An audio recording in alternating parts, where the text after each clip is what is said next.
Hi guys, so today I'm coming to you with another piece of scenery that can be used for Star Wars Legion or other games. And basically the idea here is that I've done, you may have seen some of my Hoth terrain in the past. I've kind of set some of this stuff up and it can be, this is very natural looking, but I wanted to do something more industrial looking or something more like an outpost or a base, as well as being modular, because these pieces are, you can set it up for however you want. So if I were to do a little garrison or a prison or something like that on a map, I could set this up for that.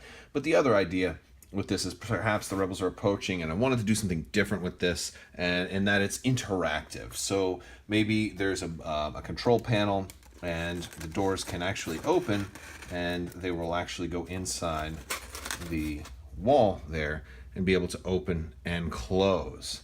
And of course, it's dangerous if you open it up because there's Imperials behind there. So, but yeah, so that's the idea, that these will totally go inside and be able to open and close on the battlefields. And it can be multiple different ways. Perhaps that you will start off with them open, and then a certain button closes it and makes it disabled, or perhaps you just don't want to deal with the interactive and you can just set it up to be permanently open or permanently closed. So we're going to go ahead and start making this. So basically, just to start things out, I cut up another piece of foam board and I'm cutting it out into 6-inch blocks. They're going to be about 6 inches tall, and I'm doing them about 7.5 inches wide or so. The length isn't important because I'm going to make a whole bunch of these, but I do want them all the same height so they won't look too silly. So I made my little notches here, and I'm going to just cut it across. I'm using a metal ruler, and basically this is so I can cut across real nice and easily with this guy, without cutting into my ruler, because I've tried it with plastic and wooden rulers before, and I end up getting so close that I shave into them and then they end up being all messed up. So yeah, that's what we're doing. We're just cutting some blocks. Right, so I've got my two 6-inch pieces, and these are going to serve as my doors, and basically I'm just going to try to cut them out as, kind of going in and going in on this side.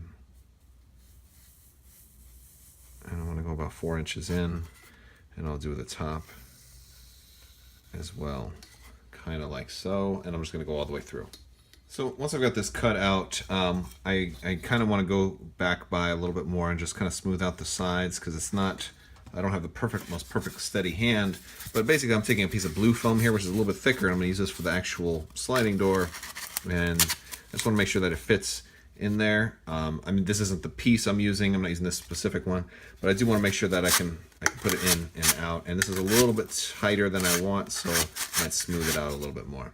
Just kind of sand it, or I could just do this a couple of times actually. Yeah. All right, so now I've cut out a piece of blue foam about 3.5 inches tall, and that fits in there just perfectly. And I'm going to have the rocky part be the bottom. This way my flatter part is the top. This piece is already painted gray from some older projects, so I can just repaint it. I don't really care about that.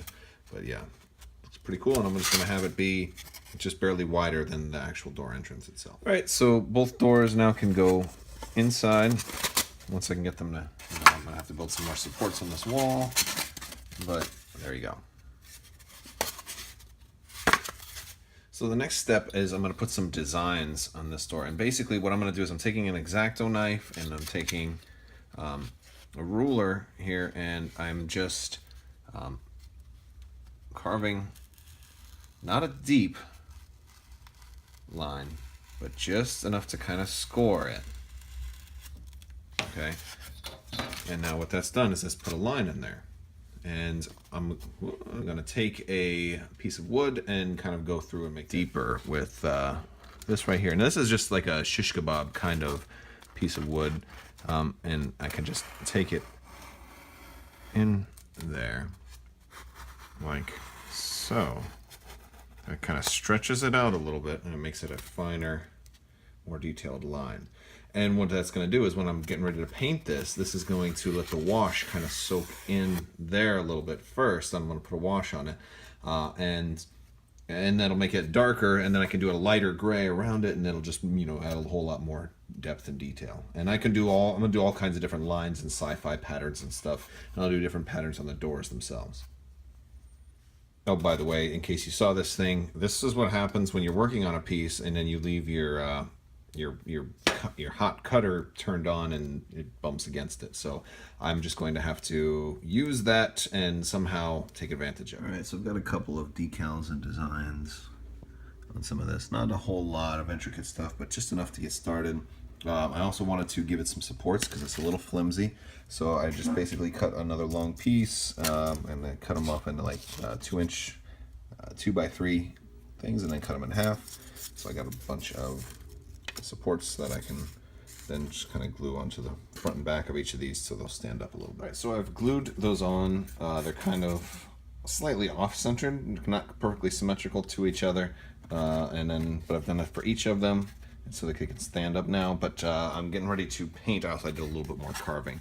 And what I've done is I mixed a little bit of black craft paint with water, about 2/3 water, 1/3 paint, and I just put it in there pretty heavily because I want it to soak into those cracks really good.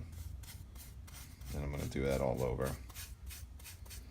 And this way when I go back over with the silvery metallic color, this way it'll my lines will stand out. Alright, so this is dried and I'm going with this another craft paint. This is a multi-surface nickel and I think it should have a little bit of that metallic look to it, and yeah, it does. It has a nice little glazy, little shiny metallic aspect to it. And I'm going to do all of it this way, and then I might go over some of the panels and stuff and do them in more detail. And you see, as I go over, you can see how the black still kind of, that wash in there kind of stands out, and you can still see it. And that's kind of why we do it that way. And I'm just going to do the whole thing like this. All right, so this is it. We have done it, and I just put like a little bit of a darker. I mixed a little bit of black in with that same copper to do like the side panel there. Went ahead and just like made another wall here. Just, you know, I mean, there's not much to it. Just using the same process, but I can make more walls and make a whole base out of it. But this is the door. And finally, the last thing is just a couple of finishing touches. I've taken a little bit of I mixed in some different shades into the silver, or the copper paint that I've got, and just kind of done some different bits and coats on different parts just to give it a little bit of depth. So that's the door, guys. Basically, it's just kind of a whole system where we can extend the walls around and add more wall bits if we want and make a really large piece. We can even, honestly, set them up like so and make a series of corridors.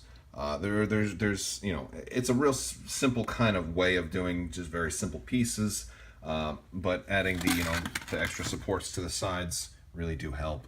And that's about it, guys. So thank you so much for watching. I think it's kind of a simpler thing that you can have fun with, especially I think if you're newer to terrain. I think stuff like this is kind of an easier starting point because there's not a whole lot of sculpting, and you don't have to you can do as much detail as you want on there. So this is just kind of a good starting point. So hopefully you liked it, guys. Thank you so much. Make sure you check out my Hoth videos and stay tuned for more Legion stuff as it becomes available. We will be bringing it to you, so make sure you're subscribed. Click the little bell for alerts. And thank you guys so much for watching. Have a great day.